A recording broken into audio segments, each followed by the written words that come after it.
AITA for telling my dad I can't see how his prank was funny? My dad, 58M, has always been a prank person. Like, he thinks any reaction, anger, confusion, shouting, whatever, is hilarious as long as it's because of something he did. He's the guy who says things like, if nobody cried, it wasn't a good prank. Yeah, that kind of person. I, 24F, used to just shrug it off when I was younger because most of the jokes were harmless, switching cereal bags, fake rubber spiders, etc. Annoying? Yes. Traumatic? Not really. But recently he's been, I don't know, trying to top himself? And this time, it crossed a line. Last week was my college graduation. I've been working my ass off the past 4 years, 2 jobs, no financial help, dealing with burnout, and barely scraping through some semesters. I'm not super emotional normally, but finally walking across that stage meant something to me. My family came to watch, my mom, sister, and yes, my dad. Well, after the ceremony, we went back to my place because I was hosting a small dinner with family and a few classmates. I walk in expecting balloons or flowers or whatever. Instead, there's a giant black trash bag sitting on the dining table. Everyone's recording. My dad goes, "Go on, open it." I thought maybe it was supposed to be a funny gag gift or something. Nope. Inside the trash bag were shredded printed copies of my thesis. Like, hundreds of pages, torn and cut. It took me months to write. I just stared at it, confused, trying to process what I was looking at. Then he goes, "Now you're really free." Ha ha ha. Because now you don't have to look at that boring thing ever again. Everyone kind of did this awkward half-chuckle because they didn't know how to react. My mom looked mortified. I told him, "Dad, that isn't funny.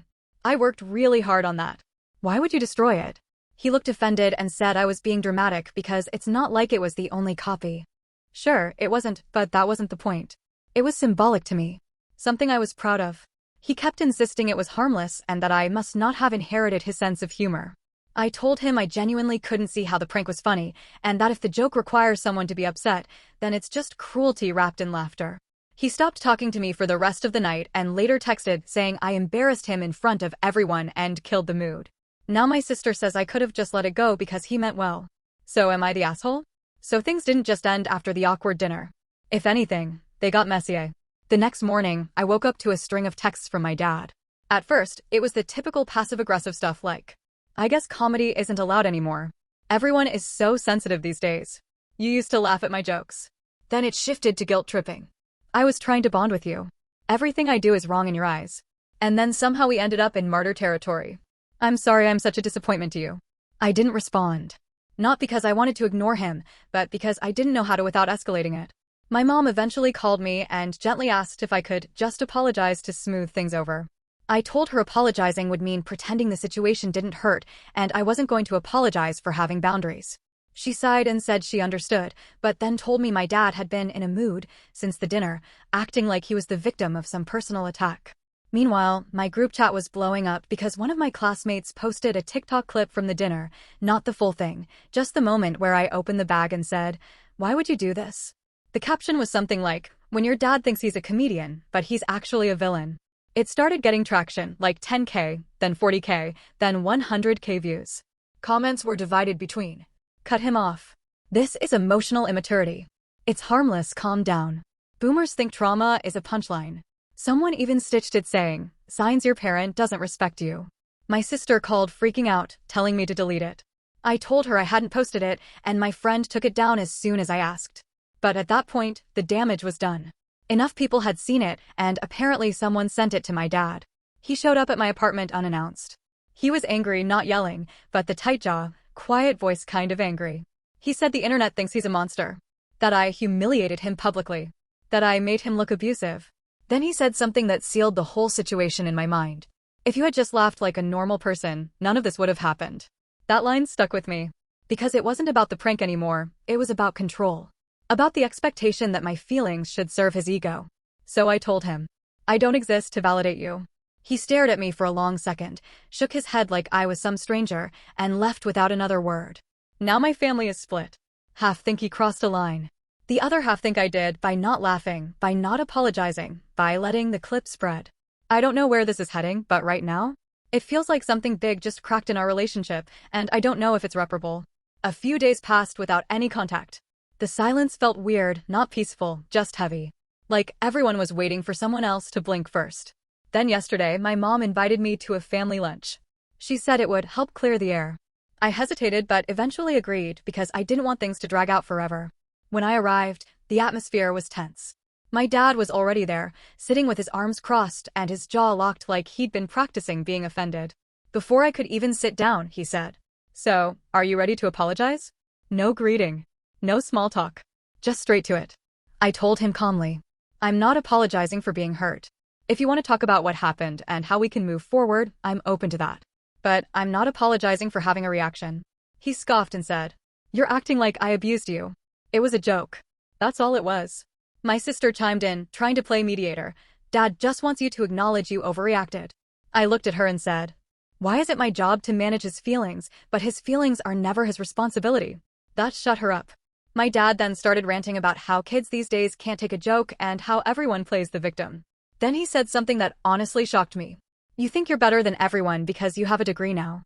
My mom whispered his name in that warning tone she uses when things are about to go sideways, but he ignored her.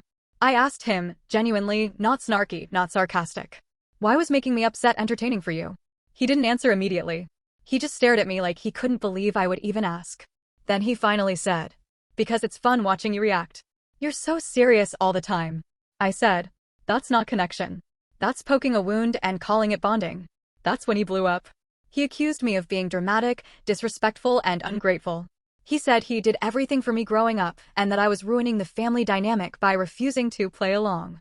Then, because apparently this situation wasn't already emotionally exhausting, he said, "If you can't handle me joking around, maybe we shouldn't talk for a while." I took a slow breath and said, "Okay." He froze like he didn't expect that answer. My mom started crying.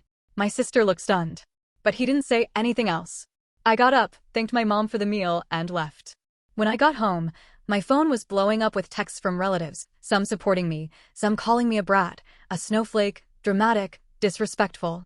Right now, I'm sitting in my apartment realizing that this wasn't about a prank. It was about the fact that for the first time in my life, I didn't let him decide how I was supposed to feel. And he couldn't handle it. It's been about 2 weeks since that lunch, and, honestly, things have shifted in a way I didn't expect. At first, the silence between my dad and me continued. No calls. No texts. Nothing. My sister kept messaging me saying things like, "You know he didn't mean harm. He's just old-fashioned. Can't you just let this go?" But I didn't engage. I needed space. Meanwhile, my mom quietly checked in every few days, not pushing, not defending, just making sure I was okay. She told me, gently, privately, that she'd started seeing my dad's behavior differently after the graduation incident and the way he doubled down afterward. Apparently, this wasn't the first time he'd pulled something like this and refused to acknowledge harm, just the first time someone held a boundary. Then, 3 days ago, my dad finally reached out. His text said, "Can we talk?" Nothing else. I agreed, but only if we met somewhere neutral, so we chose a small coffee shop near my place. When he walked in, he looked, honestly, smaller somehow. Not physically, but emotionally, less puffed up, less performative. He sat down and for a minute we just existed in silence. Finally, he said, "I watched that video again." I didn't respond, I let him continue. "I thought I was being funny. And then I saw your face."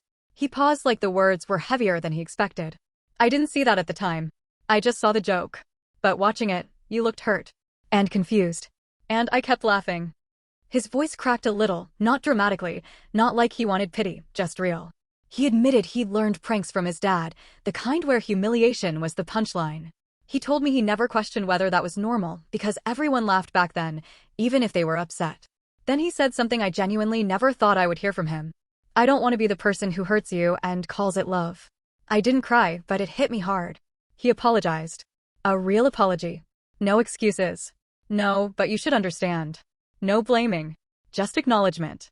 He said he was going to therapy because my mom told him she was tired of being the emotional firefighter in the family. He didn't ask me to forgive him. He just said, "I want to do better. If you let me." I told him I appreciated the apology, but rebuilding trust wasn't instant. It would take time and consistency. And he nodded. Not annoyed. Not defensive. Just accepting. Before we left, he pulled out a clean, printed copy of my thesis, the final formatted one submitted digitally. He placed it on the table and said, "This isn't to erase what happened. It's just me trying to start in a better direction." I told him I'd think about where we go from here.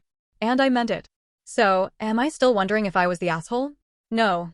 Setting boundaries doesn't make someone an asshole. Sometimes it forces people to grow up. And sometimes, if you're lucky, they choose to.